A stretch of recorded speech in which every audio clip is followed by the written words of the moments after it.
The Galactic Council's mockery asterisk. The story opens in the grand halls of the Galactic Council station, where representatives from dozens of alien species gather to discuss the newest applicants for membership.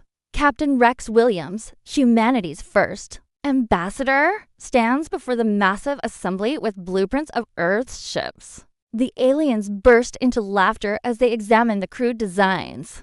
The Vorthon delegate points at the primitive chemical rockets and nuclear engines, comparing them to toys. The elegant Altarian ships use quantum drives that bend space itself, while the massive Chronite vessels harvest energy from stars. Even the youngest species in the Council has gravity manipulators. Admiral Voss from the Terran Space Command watches through a video link from Earth, his jaw tight with frustration. The human fleet consists of only 12 ships, converted mining vessels and research stations hastily fitted with basic weapons. Their largest ship, the Defiance, barely matches a galactic patrol vessel in size. The Council's military advisor, a towering Drachma warrior, examines humanity's weapons systems. Kinetic projectiles, explosive missiles, and basic energy shields. He declares that a single Council frigate could destroy Earth's entire fleet without taking damage. The other delegates nod in agreement,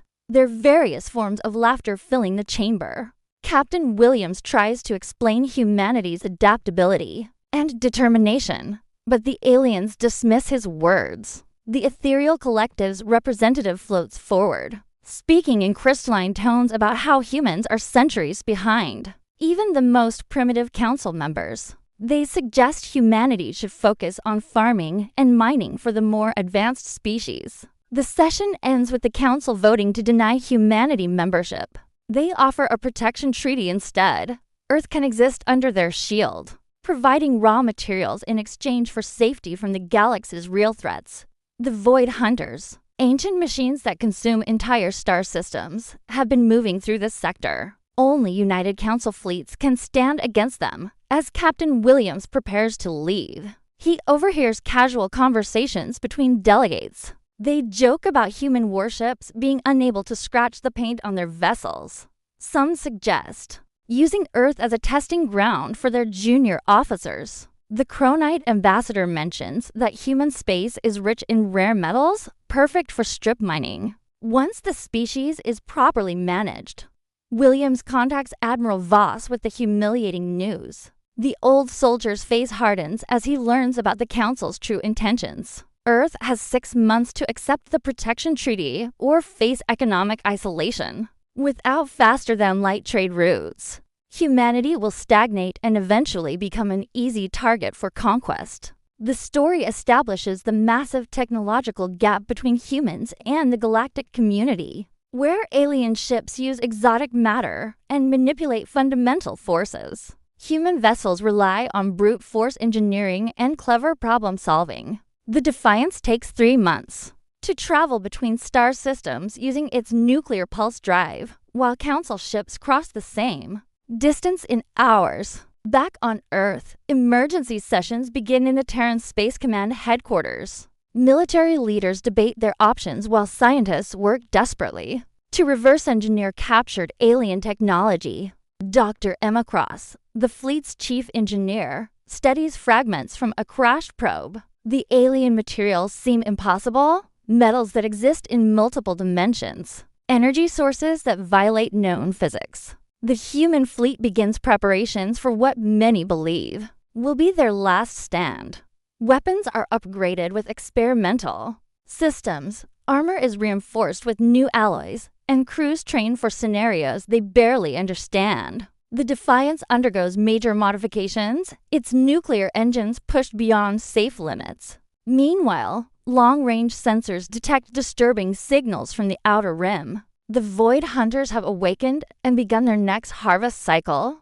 Entire colonies go silent as the ancient machines strip worlds down to their cores. The Galactic Council prepares their massive fleets, confident in their technological superiority. As the deadline approaches, Captain Williams receives new orders from Earth. Admiral Voss has decided to reject the protection treaty. Humanity will stand alone. relying on the same stubborn determination that carried them from caves to the stars. The captain begins his journey back to the Council Station, carrying humanity's final answer. The part ends with the human fleet taking defensive positions around Earth.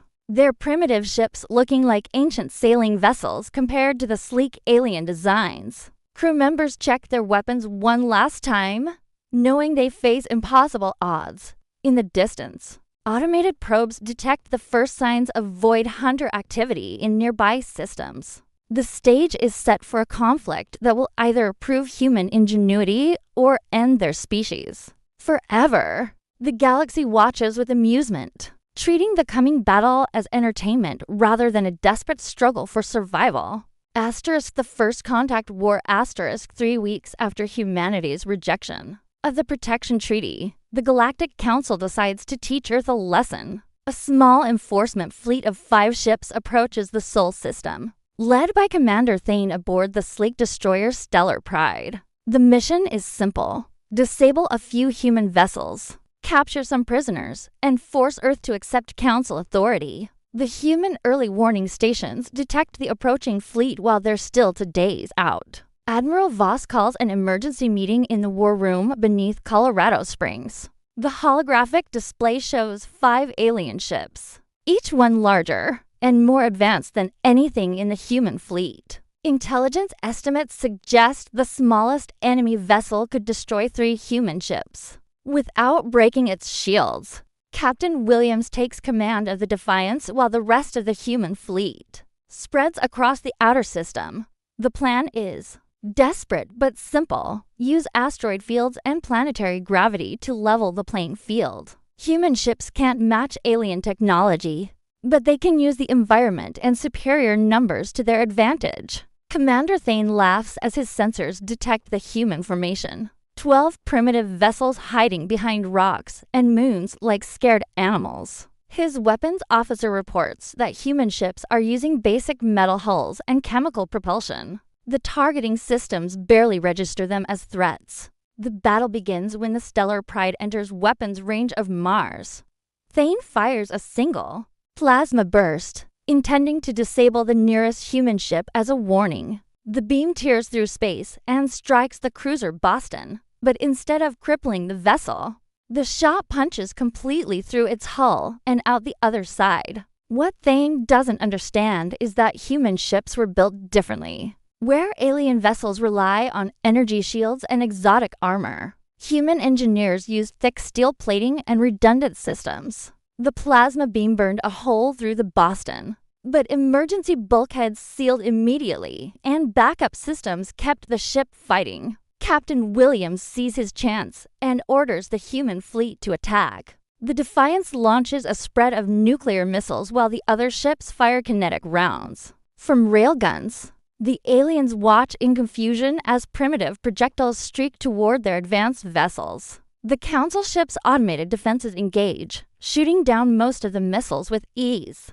But 3 nuclear warheads get through, detonating against the Stellar Pride's shields. Commander Thane staggers as his ship rocks from the explosions. The shields hold, but power fluctuations ripple through the vessel's systems. Dr. Cross monitors the battle from Earth's command center, analyzing every sensor reading. She notices something the aliens haven't realized. Their energy shields are designed to stop other energy weapons, not solid matter moving at extreme velocity. The kinetic rounds are punching through weak points in the shield matrix. The human ships begin coordinated attacks, using their superior numbers and maneuverability. The Chicago and Denver bracket, an alien frigate, firing armor-piercing rounds from opposite directions. The Council ship tries to rotate its shields, but human weapons strike from multiple angles simultaneously. Commander Thane realizes the battle isn't going as planned.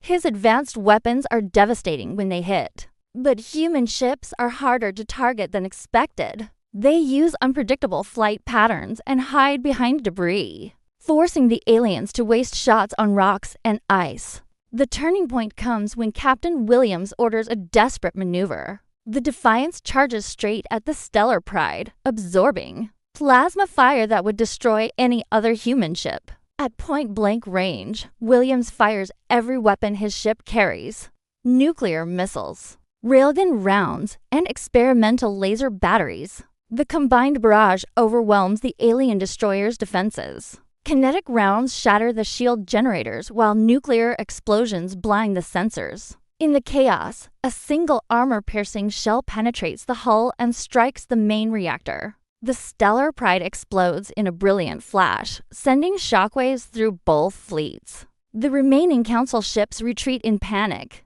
unable to comprehend how primitive humans destroyed their most advanced vessel. Commander Thane's final transmission speaks of impossible weapons and suicidal tactics. News of the victory spreads across human space within hours. The species that couldn't even join the Galactic Council had destroyed a Council warship in single combat. Admiral Voss watches the celebration broadcasts, but knows this is only the beginning. The aliens will return with larger fleets and better preparations. But for the first time since contact was made, humanity has proven they can fight back. The laughingstock of the galaxy had just announced their presence with nuclear fire and determination. The part ends with long-range sensors detecting massive fleet movements throughout Council space. The easy enforcement mission has become a matter of galactic pride, and the advanced species are mobilizing their real military forces. The galaxy takes notice of the destruction of the Stellar Pride, sends shockwaves through the Galactic Council chambers. For the first time in 3 centuries, a primitive species has destroyed an advanced warship in direct combat. The emergency session draws representatives from across known space, their various forms of communication creating a cacophony of disbelief and rage. Admiral Korv of the Drakmar Empire slams his massive fist on the council table. His warrior species has never lost a ship to inferior technology, and the humans have made them all look weak. He demands immediate military action, a full battle fleet to crush Earth, before other primitive worlds get similar ideas. The Ethereal Collective disagrees through their crystalline spokesperson. They believe the humans got lucky with a desperate suicide attack. Further study is needed to understand their crude but effective tactics. The Altarians suggest capturing human ships intact to reverse engineer their primitive weapons systems. Meanwhile, across the galaxy, other species take notice of the battle reports. The frontier worlds, species barely advanced enough for Council membership, see hope in humanity's victory. If humans with chemical rockets can destroy Council ships, perhaps the galaxy's power structure isn't as fixed as everyone believed. On Earth, Admiral Voss faces the reality of their situation. The victory bought them time, but intelligence reports show 3 separate Council fleets converging on human space. The Drakmar are sending their famous Skull Fleet, 20 heavy cruisers designed for planetary bombardment. The Altarians deploy their Voidwing Squadron with ships that can phase between dimensions. Most dangerous of all, the Kronite Empire dispatches a Dreadnought-class vessel. Dr. Cross works frantically in her laboratory, studying wreckage from the destroyed alien ship. The exotic materials are beyond human understanding, but she discovers something interesting. The alien technology is incredibly sophisticated, but also vulnerable to simple disruption. Their quantum computers crash when hit by electromagnetic pulses. Their dimensional anchors fail under gravitational stress. Captain Williams takes the Defiance to Jupiter's orbit, where human engineers are building something unprecedented. Hidden in the gas giant's magnetosphere, construction crews assemble humanity's secret weapon, a massive railgun platform called Project Thunderbolt. The weapon uses Jupiter's gravity well to accelerate projectiles to significant fractions of light speed. The human fleet undergoes rapid upgrades based on lessons learned from the first battle. Ships receive additional armor plating, improved nuclear warheads, and experimental electromagnetic weapons. The Boston, repaired from its battle damage, becomes a testbed for new defensive systems. Its thick steel hull is replaced with layered armor designed to absorb and disperse energy. Weapons 3. Weeks after the first battle, the Drakmar Skull fleet arrives at the edge of the Sol system. Admiral Korv commands from his flagship Death's Herald, a kilometer-long monster bristling with plasma cannons and torpedo tubes. His fleet moves in perfect formation, confident in their overwhelming technological advantage. The human response surprises everyone. Instead of hiding behind asteroids or planets, the entire human fleet advances to meet the aliens in open space. 12 ships against 20. Primitive technology against advanced weapons. Military observers across the galaxy tune into what they expect will be humanity's final battle. Admiral Korv opens communications to offer the humans one last chance to surrender. Captain Williams responds by firing the first shot, a spread of nuclear missiles that streak across space toward the alien formation. The Drakmar laugh at the primitive attack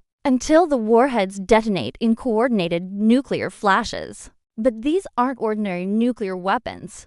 Dr. Cross has modified them. Based on her research into alien technology, the explosions create massive electromagnetic pulses that disrupt the aliens' sophisticated systems. Shields flicker and fail as quantum computers crash throughout the Drakmar fleet. The human ships charge through the radiation and debris. There. Simple analog systems unaffected by the electromagnetic chaos. Railguns fire armor-piercing rounds while laser batteries target exposed sections of alien hulls. The Defiance leads the attack, its weapons blazing as it closes with the enemy flagship. Admiral Korv realizes too late that the humans have learned from their first victory. These aren't the same desperate fighters who got lucky against a single ship. They've adapted their tactics and weapons specifically to counter alien advantages. His sophisticated fleet is being torn apart by primitive but effective engineering. The battle reaches its climax when Project Thunderbolt activates. The massive railgun fires a tungsten projectile at near-light speed, the shot calculated to arrive just as the human fleet engages. The projectile strikes Death's Herald amidships, the kinetic energy vaporizing the entire central section of the dreadnought. As the Drakmar flagship explodes, the surviving alien ships retreat in disorder. The Second Galactic Council fleet has been defeated by the same species. They dismissed as primitive farmers. Across the galaxy, military strategists begin studying human tactics with new respect and growing concern. Asterisk the Void Hunters arrive while the Galactic Council argues about the human problem. Their sensors detect something far more terrifying. The Void Hunters have finished consuming the Rigel system and are moving toward inhabited space. These ancient machines, older than any known civilization, have awakened from their 1,000-year sleep cycle to begin another harvest. The first system to fall is Altair Prime, home to 12 billion Altarians. The elegant crystalline beings who mocked human technology watch in horror.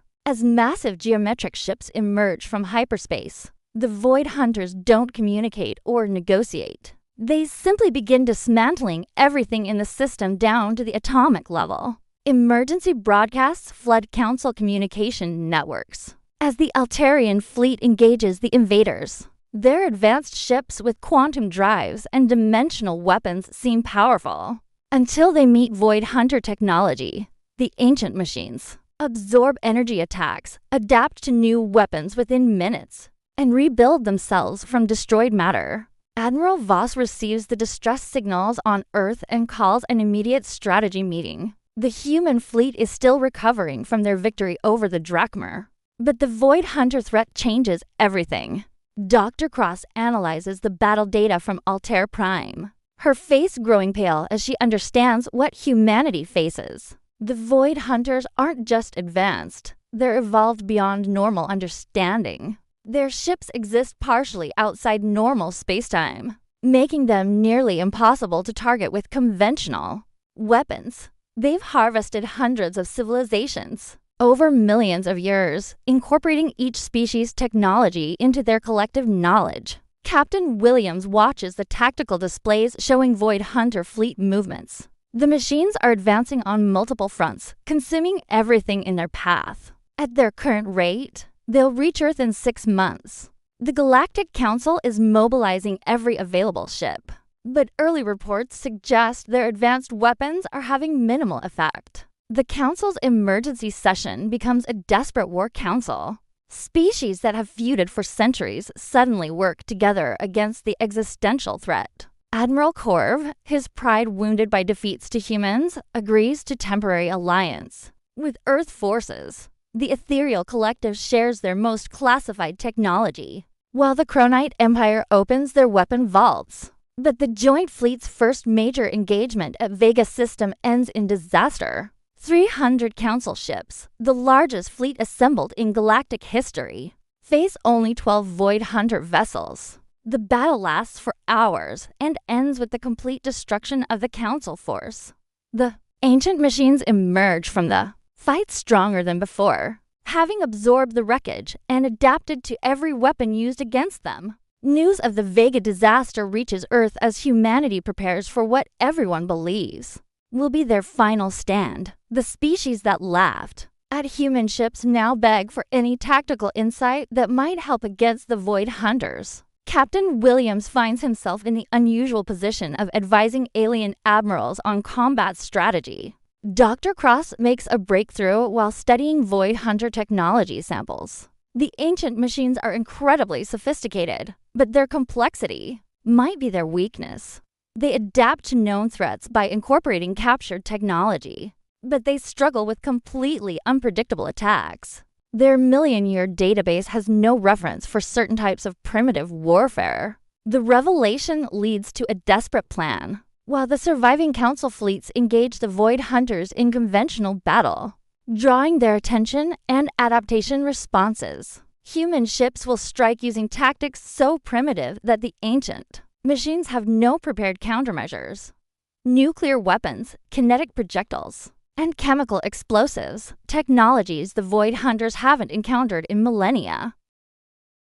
Admiral Voss authorizes the construction of humanity's most desperate weapon, using every nuclear warhead on Earth. Engineers build a single massive device, a planet-killer bomb, designed to destroy entire Void Hunter fleets through sheer destructive force. The weapon is crude, dangerous, and completely unpredictable. Exactly what they need against an enemy that adapts to known technology. The human fleet undergoes final modifications as the Void Hunters approach Sol System. Ships are stripped of all advanced systems that the enemies might recognize or counter. Targeting computers are replaced with manual systems. Energy weapons removed in favor of kinetic projectiles, and communication rays reduced to basic radio transmissions. Captain Williams briefs his crew aboard the Defiance as enemy signals appear on long-range sensors. The Void Hunters are coming with a force that destroyed civilizations across the galaxy. Humanity's only advantage is being too primitive for the ancient machines to understand. The crew checks their weapons one final time. Nuclear missiles, railgun ammunition, and chemical explosives that haven't changed much since the early space age. The part ends with 3 massive Void Hunter ships entering the outer solar system, their geometric forms dwarfing anything in human or council fleets. Behind them, the combined forces of the galaxy prepare for what might be the final battle for organic life in known space. Asterisk the battle for Sol Void Hunters enter Sol System like ancient gods of destruction. Their ships are impossible geometries of dark metal and energy, each one the size of a small moon. They don't announce their presence or make demands. They simply begin scanning the system for resources to harvest, treating the defending fleets as minor obstacles to be cleared away. The combined galactic fleet positions itself between the invaders and Earth. Admiral Corv commands the largest force ever assembled, over 500 ships from dozens of species, armed with the most advanced weapons known to organic life. The ethereal collective contributes their reality-bending technology, while the Kronite Empire brings antimatter cannons that can crack planets. Captain Williams leads the human contingent in the Defiance, but his 12 ships seem insignificant among the massive alien vessels. The human fleet takes position at the rear of the formation, dismissed by most alien commanders as barely worth considering in the coming battle. Only Admiral Voss and Dr. Cross know the real plan. The battle begins when the lead Void Hunter vessel fires a beam of pure entropy at the galactic fleet. The weapon doesn't just destroy matter. It unravels the fundamental forces holding atoms together. 3 Council dreadnoughts simply cease to exist. They're mass converted to raw energy that feeds the ancient machine. Admiral Korv orders the fleet to attack, and space erupts in the largest battle in recorded history. Quantum torpedoes streak across the void while dimensional rifts tear holes in reality. The Altarian ships phase in and out of normal space, striking from impossible angles. Energy weapons that could boil oceans focus on the Void Hunter vessels. Asterisk for a moment. It seems the combined fleet might succeed. The Void Hunter's adaptive shields flicker under the massive assault, and one of the geometric ships shows signs of damage. But then the ancient machines begin to change, their hulls reshaping as they incorporate the attacking weapons into their own systems. Asterisk, the second Void Hunter vessel fires captured Altarian phase weapons, tearing through the galactic formation. The third machine launches swarms of self-replicating drones that convert destroyed ships into more weapons. Within minutes, the tide of battle turns as the Void Hunters demonstrate why they've survived for millions of years. Dr. Cross watches the battle from Earth's command center, her sensors tracking every weapon discharge and energy signature. The Void Hunters are learning, adapting, becoming stronger with each attack they absorb. Their databases now contain information about every advanced weapon in the galaxy, making them nearly invincible against conventional forces. The moment comes when Admiral Korv's flagship Iron Fist explodes under concentrated fire. The proud Drachma warrior's final transmission acknowledges that the galactic fleet has failed. The surviving Council ships begin retreating, but the Void Hunters pursue them with mechanical precision, harvesting technology and resources from each destroyed vessel. Captain Williams receives the signal he's been waiting for. With the alien fleet in retreat and the Void Hunters focused on their pursuit, the human ships advance toward the ancient machines. The Defiance leads 11 other vessels in what appears to be a suicidal charge against enemies that have just defeated the galaxy's greatest fleet. The Void Hunters barely register the approaching human ships. Their databases show primitive chemical rockets and nuclear weapons technology, so crude it's not worth adapting to. The ancient machines continue their harvest, ignoring what they perceive as insignificant threats.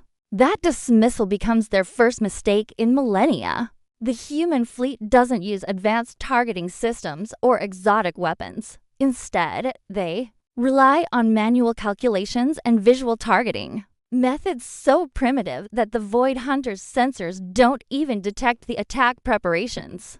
The Defiance fires first, a spread of nuclear missiles guided by analog computers and detonated by simple timers. The Void Hunter's adaptive shields, designed to counter energy weapons and exotic matter, fail to properly deflect the crude explosions. Nuclear fire washes over the nearest ancient vessel, disrupting its systems with electromagnetic pulses.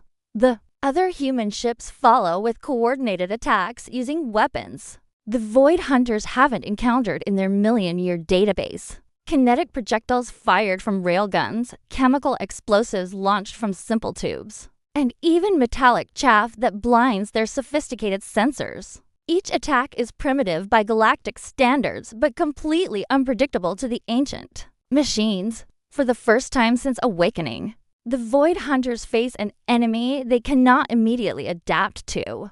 Their databases contain no reference for tactics this crude, no countermeasures for weapons this simple. The geometric ships begin erratic movements as their logic systems struggle to process attacks. That shouldn't be possible. The turning point comes when Captain Williams orders the activation of humanity's secret weapon, hidden in the asteroid belt. The massive nuclear device built from Earth's entire atomic arsenal detonates in a blast that brief light outshines the sun. The explosion is crude, uncontrolled, and completely beyond the Void Hunter's ability to predict or counter.